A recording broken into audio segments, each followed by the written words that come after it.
Hello दोस्तों, मैं उपासना Garg acupressure therapist. स्वागत करती हूँ आपका आपके अपने channel live life without medicine में। जैसा कि आप लोग जानते हैं, मेरे चैनल पर अब तक 30 के करीब वीडियोस आ चुकी हैं डिफरेंट प्रॉब्लम्स को लेकर। तो अगर आप मेरे चैनल पर नए हैं तो प्लीज़ उसे सब्सक्राइब ज़रूर करें और आप मेरे चैनल पर जाकर अपनी प्रॉब्लम से रिलेटेड वीडियोस को देख भी सकते हैं और एक्यूप्रेशर को अपना भी सकते हैं, क्योंकि जैसा कि हमारे चैनल का एम है कि हमें आपको मेडिसिन से ज़्यादा बचा कर रखना है।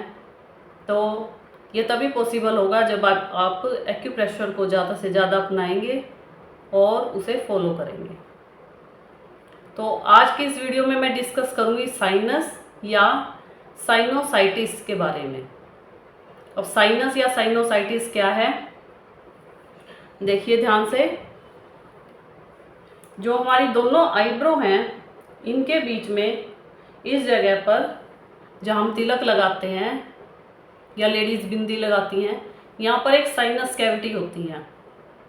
कई बार मौसम चेंज होने की वजह से, जुकाम की वजह से या फिर किसी और प्रॉब्लम की वजह से जब हमें जुकाम हो जाए और वो प्रॉब्लम ज़्यादा बढ़ जाए, कोल्ड की प्रॉब्लम, तो इस कैविटी में क्या होता है, कफ इकट्ठी होनी शुरू हो जाती है। और इस कैविटी में कफ तभी इकट्ठी होती है जब हमारी जो नाक की हड्डी है, अंदर की हड्डी, उसमें किसी वजह से कोई डिफेक्ट आ गया हो। तो हमारा बलगम गले में जाने की बजाय ऊपर इस कैविटी में चला जाता है। और साइनस की प्रॉब्लम का हमें पता कैसे चलेगा या कब चलेगा, अगर हमें कोल्ड हो रहा है और हम लेट जाते हैं, तो जब भी हम उठेंगे तो हमें बलगम है वो नाक के ऊपर से, यहाँ से आता हुआ फील होगा।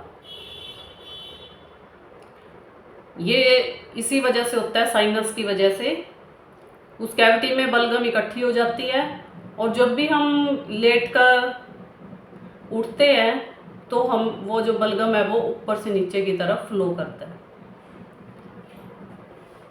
अब साइनस की सिम्टम क्या क्या होंगे। जो साइनस कैविटी है वो, उसकी जो नर्व्स है हमारे सारे फेस पर जुड़ी होती हैं। स्पेशली जो हमारे आँख के चारों तरफ का एरिया है, यहाँ पर, चीक्स पर और हमारे कान के आसपास के एरिया पर।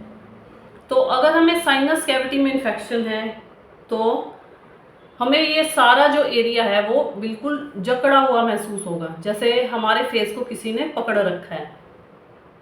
और इसकी वजह से पर्सन को क्या होगा, सारा दिन सिर में दर्द भी रहेगा और जो आँखें हैं वो भारी भारी रहेंगी। शुरू में तो साइनस की वजह से हमें ये फील होता है कि जैसे हमारी आइज़ में कोई प्रॉब्लम है, लेकिन वो साइनस कैविटी में इन्फेक्शन की वजह से होता है कि आंखें भारी भारी रहती हैं, सिर में दर्द रहता है और हर वक्त जो बलगम है वो हमारे गले में आता रहता है। लेकिन एक्यूप्रेशर में 2-3 पॉइंट्स हैं जो काफ़ी अच्छे पॉइंट्स हैं, जिनको अगर हम रेगुलरली फॉलो करते हैं तो ये जो प्रॉब्लम है वो धीरे धीरे ख़त्म हो जाएगी। और अगर किसी पर्सन को जो साइनस की प्रॉब्लम है वो रेगुलर बेसिस पर रहती है, कि जैसे वेदर चेंज होगा अक्टूबर के महीने में और मार्च के महीने में, तो उस पर्सन को परमानेंटली ये प्रॉब्लम होती है, तो ये जो पॉइंट्स हैं इनको हम रेगुलरली भी स्टिमुलेट करके सो सकते हैं रात को।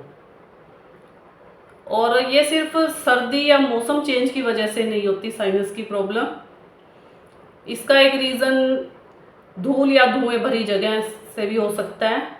अगर पर्सन धूल या धुएं भरी जगह पर ज़्यादा रहता है तो उसकी वजह से भी साइनस कैविटी में इन्फेक्शन हो सकता है।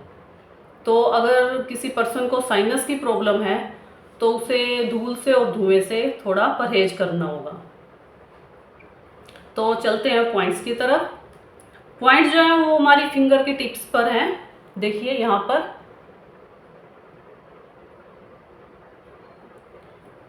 जहाँ से हमारा नेल ख़त्म होते हैं फिंगर की बिल्कुल टिप पर, ये मैंने जो ब्लैक डॉट लगाई है यहाँ पर, ये सारी फिंगर की टिप पर हैं, थंब को इंक्लूड करके।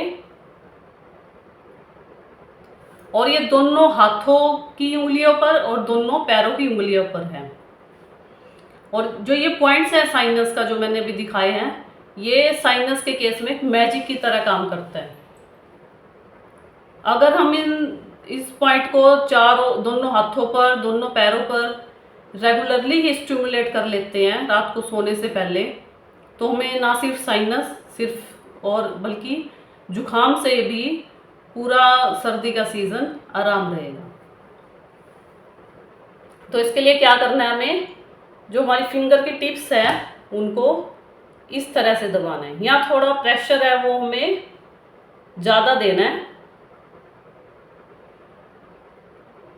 क्योंकि अगर हम प्रेशर अच्छे से देंगे तभी जो है वो साइनस कैविटी की जो नर्व्स है वो ब्लॉक होगी है वो खुल जाएगी, और जो बलगम है देखिएगा, जो जमा हुआ बलगम था कैविटी के अंदर वो अपने आप ही बाहर आना शुरू हो जाएगा और धीरे धीरे ख़त्म हो जाएगा।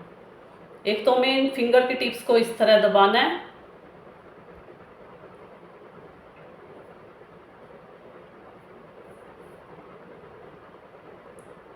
और इसी तरह ये ट्रीटमेंट हमने अपने दूसरे हाथ पर भी करना है। और अगर हो सके तो आप ये सेम ट्रीटमेंट अपने पैरों की उंगलियों पर भी कर सकते हैं।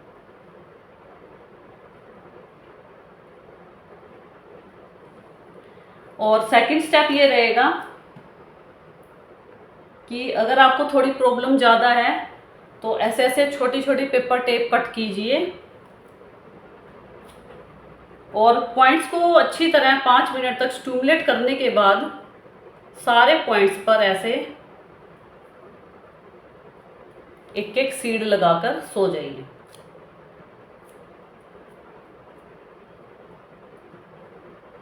इन सीड्स को हमें पहले थोड़ा दबाना होगा सोने से पहले, उसके बाद जो स्टिमुलेशन है वो अपने आप होती रहेगी।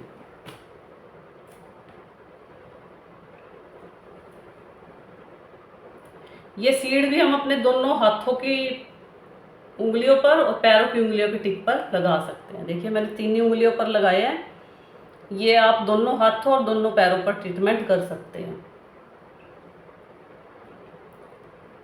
ये बहुत अच्छा पॉइंट है साइनस के लिए, और इस पॉइंट को आप नज़ला के केस में भी यूज़ कर सकते हैं। और सेकंड स्टेप रहेगा कि आपको नाक के दोनों साइड, हमारी जो नोस्ट्रिल हैं उनके दोनों के साइड के एरिया को भी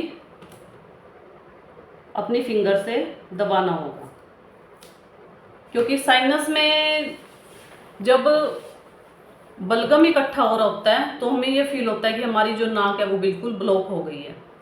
तो नाक को खोलने के लिए हमें इस तरह नोस्ट्रिल के दोनों साइड पे प्रेशर देना होगा। Pressure relax, pressure relax, pressure relax. यहाँ पर प्रेशर उतना ही दें जितना आप सहन कर सकें, ज़्यादा प्रेशर देने की ज़रूरत नहीं है। Pressure relax, pressure relax. और थर्ड पॉइंट रहेगा लिम्फ ड्रेनेज चैनल्स, जो हमारे हाथों की उंगलियों के बीच में है, बैक साइड में यहाँ पर। ये मैं आपको पहले भी बता चुकी हूँ मैजिक पॉइंट ऑफ एक्यूप्रेशर के वाली वीडियो में। ये काफ़ी प्रॉब्लम्स के लिए पॉइंट हैं, काफ़ी अच्छे, लेकिन जुखाम, नज़ला, साइनस, इनके लिए ये बहुत अच्छे हैं। इसके लिए हमें उंगलियों को इस तरह करके जो हमारी 2 फिंगर के बीच का गैप है उसको ऊपर से नीचे की तरफ इस तरह दबाना है। ये तीनों स्टेप थेरेपी के आपको रात को सोने से पहले कर सोना है। तो देखिएगा जो साइनस की प्रॉब्लम थी वो धीरे धीरे ख़त्म होना शुरू हो जाएगी, और जो साइनस कैविटी में बलगम जमा हो गई थी वो भी धीरे धीरे बाहर आनी शुरू हो जाएगी। इसके अलावा जो ये तीनों स्टेप मैंने थेरेपी के बताए हैं वो आप नज़ला के लिए भी यूज़ कर सकते हैं, जिन पर्सन्स को नज़ला की प्रॉब्लम रहती है। देखिए इस तरह रहेगा लिम्फ ड्रेनेज चैनल के पॉइंट।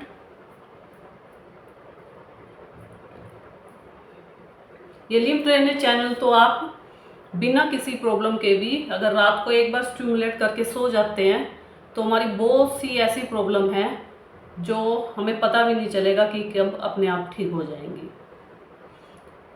इसके अलावा साइनस या साइनोसाइटिस के लिए मेरी टिप्स ऑफ द डे है। एक तो पर्सन को वेदर चेंज के समय थोड़ा सा अपना ध्यान रखना चाहिए कि वो ठंडी चीज़ें या ठंडे पेय पदार्थ से दूर रहे। और दूसरा, इस केस में जो स्टीम है, पानी की हम स्टीम लेते हैं, वो काफ़ी यूज़फुल रहती है। तो साइनस से पीड़ित जो बंदे हैं उन्हें स्टीम लेकर ज़रूर सोना चाहिए। और थर्ड पॉइंट ये रहेगा कि पर्सन को धूल और धुएं से भी बचाव रखना चाहिए। अगर आपके पास कोई ऑप्शन नहीं है और आपको धूल और धुएं भरी जगह पर जाने की कंपल्शन है तो आप मास्क का यूज़ करें।